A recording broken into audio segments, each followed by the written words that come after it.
Putin की गिनती world के ताकतवर नेताओं में होती है, लेकिन अब युद्ध लंबा खींचने और यूक्रेन के जबरदस्त पलटवार के बाद पुतिन के खिलाफ उनके ही देश के नेता आवाज उठाने लगे हैं। यूक्रेन युद्ध में 200 दिन बाद भी नाकामी और जंग में कई सैनिकों की मौत के मुद्दे पर कुछ नेता पुतिन के खिलाफ देश में माहौल बनाने की कोशिश कर रहे हैं। पुतिन के गृहनगर सेंट पीटर्सबर्ग में एक स्थानीय नेता ने कहा है कि पुतिन को इस्तीफा दे देना चाहिए। इसी नेता ने राष्ट्रपति पर महाभियोग चलाने की मांग की थी। तो क्या पुतिन अपने ही घर में घिर गए? ये देखिए इस खबर का विस्तार। इतने धमाके, इतनी तबाही, इतनी मौतें, सवाल तो उठना ही था।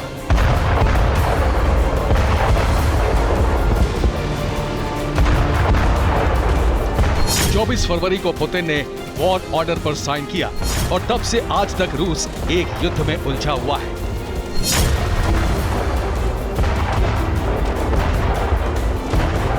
पुतिन के समर्थकों ने युद्ध को जरूरी बताया था और कुछ लोगों ने इसका विरोध किया था।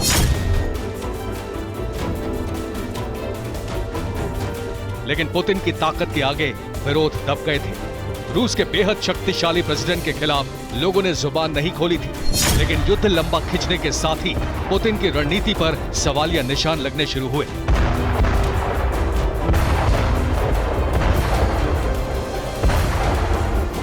रही सही कसर कुछ दिन बाद तब पूरी हो गई जब यूक्रेन ने रूस के सैनिकों को पीछे जाने पर मजबूर कर दिया। यूक्रेन ने खार्किव को रूसी कब्जे से मुक्त करा लिया। यूक्रेन के पलटवार ने पुतिन के विरोधियों को मौका दिया।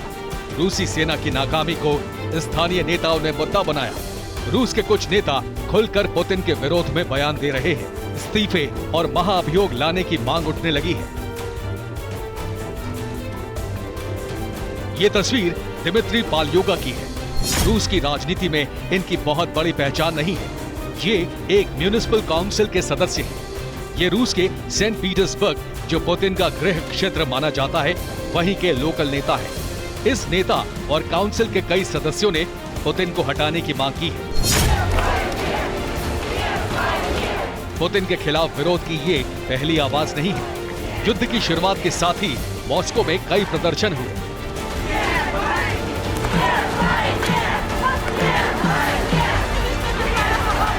एक टीवी एंकर को भी जेल भेज दिया गया क्योंकि उसके शो में नो वॉर का पोस्टर रखा था। सख्त कानून का हवाला देकर विरोधियों को डराया गया। 15 साल की जेल वाला देशद्रोह कानून का भय दिखाया गया। युद्ध के खिलाफ प्रदर्शन करने वालों को फौरन गिरफ्तार किया गया।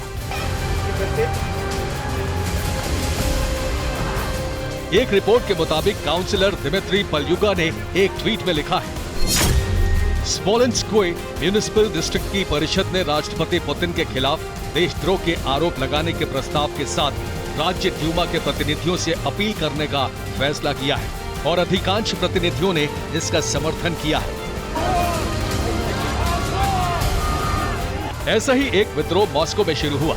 मॉस्को के एक नगर पालिका परिषद के सदस्यों ने इसी तरह के बयान दिए हैं, जिसमें पुतिन से इस्तीफा देने और रिटायर होने की मांग की गई है।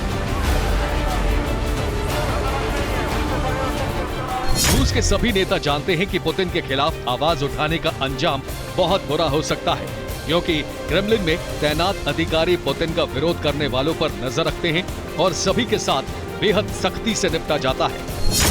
विपक्षी नेता एलेक्सी नवलनी को पहले जहर दिया गया और फिर जेल में डाल दिया गया। पुतिन के राजनीतिक प्रतिद्वंदी बोरिस नेमेत्सोव को किसी ने पीठ में गोली मार दी। लेखक और राजनीतिज्ञ व्लादिमीर कारा-मुर्जा यूक्रेन युद्ध का विरोध करने के बाद से जेल में है।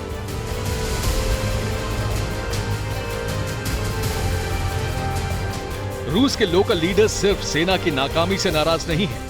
सवाल उठाया जा रहा है कि आखिर युद्ध की वजह से रूस को जैसा आर्थिक नुकसान हो रहा है, उसकी भरपाई कैसे होगी।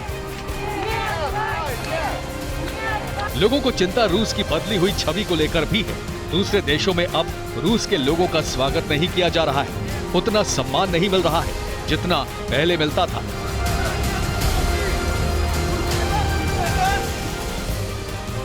पुतिन के खिलाफ माहौल तेजी से बन रहा है और लोकल नेताओं ने सिग्नेचर कैंपेन भी लॉन्च किया है ताकि पुतिन के खिलाफ रूस में मौजूद असंतोष को दिखाया जा सके।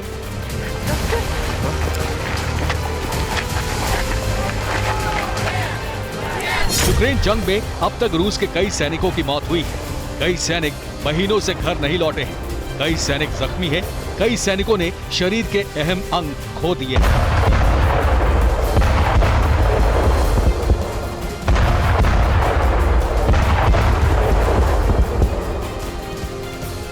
ऐसे में सैनिकों से जुड़ा परिवार भी पुतिन से नाराज है। ऐसे नाराज लोगों की तादाद लाखों में है, लेकिन बस पुतिन का खौफ ही है जिसकी वजह से लोग खामोश हैं।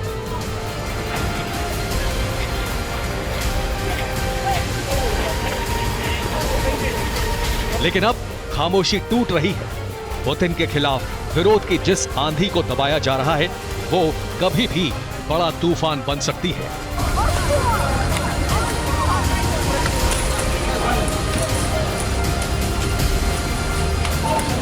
Bureau report, TV9 Bharatvarsh.